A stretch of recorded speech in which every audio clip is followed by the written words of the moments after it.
Hey, on this episode of Exploring Flathead, we are here to see the Abbie Shelter. And this is a very important addition to our community. It means a lot to all of us here. So let's go in and check it out.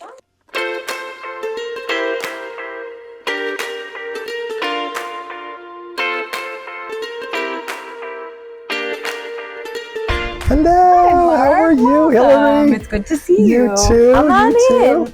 Welcome to the Abbie. This All is our right. office. Awesome.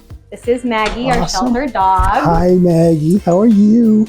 How are you? So this is our program office. This is where all the administrative magic of our organization happens. Here's our staff. Hi, staff.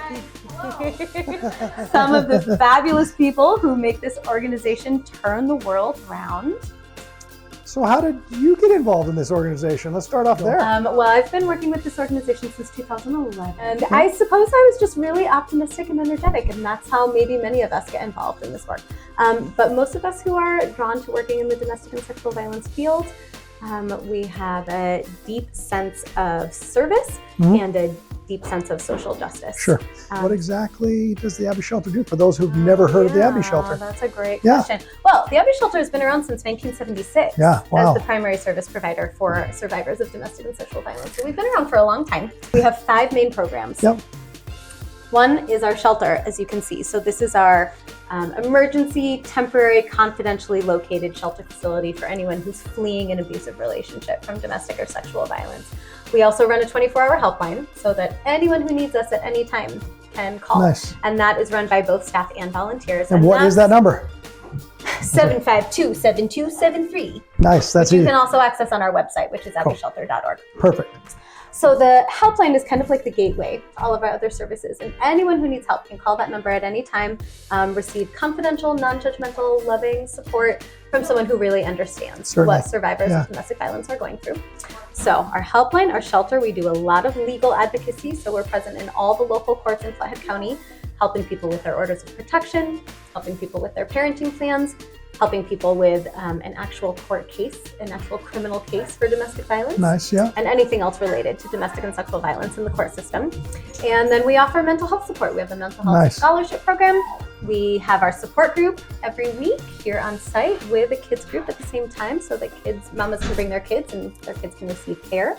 And then we do community education out in the community. So we do trainings in schools, community groups, other partnering agencies in the community. We're kind of the domestic violence experts around here.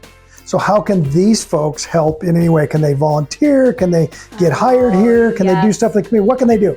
That's a great question. There's many ways that the community get involved. And actually in nonprofit land, the way we talk about it is your time, your talent, or your treasure. Sure. Right? So if you do have time to volunteer and you have a talent that's particularly needed for us, that's really wonderful. Our helpline is fueled by the magic sauce of volunteers. There's a lot of ways that you can volunteer for us. We like to have people come and bake cookies in the kitchen so that the shelter smells homey. We have a woman who helps us in the garden. We have people who help us sort through the donated items that we receive. Our website actually has a really great summary of all the different ways that you can volunteer and helps you tap into how you want to volunteer on the helpline as well. But really, I mean, when you look around at all the services we have, this facility and out in the community, turns out human services they need to be funded in order to run. Right. Weird. And so,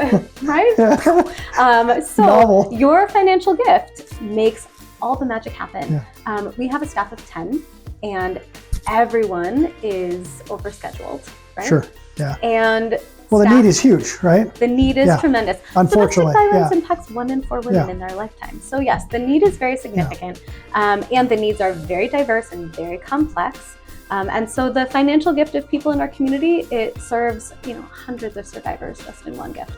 Nice. Very cool. Yeah, great. Very Thanks, cool. Mark.